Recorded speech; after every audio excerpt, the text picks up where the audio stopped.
J'ai créé un JDR dans le monde de Runeterra qui se passe au Freljord et aujourd'hui on continue de parler de Frosteld. Cette belle ville a subi par le passé de nombreuses attaques de parias, parjures, mais les plus dévastatrices étaient celles de la griffe hivernale. La dernière attaque était il y a plus de 20 ans où la ville a dû être reconstruite totalement.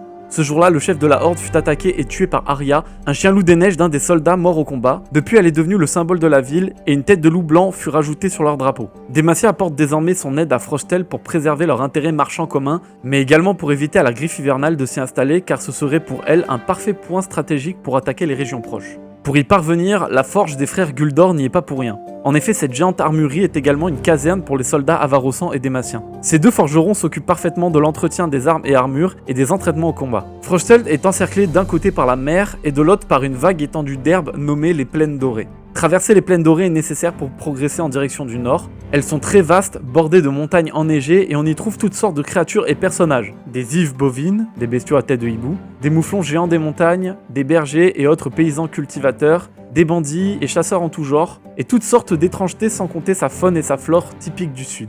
Pour conclure, Frosteld n'est pas le point le plus représentatif du Freljord, mais une parfaite ville pour y faire affaire, trouver tout type de travail, rencontrer des gens venus de toutes parts de Runeterra et se prêter à diverses animations envoûtantes. Si t'aimes ce genre de format, n'hésite pas à liker et t'abonner et je te dis à très vite pour la prochaine vidéo.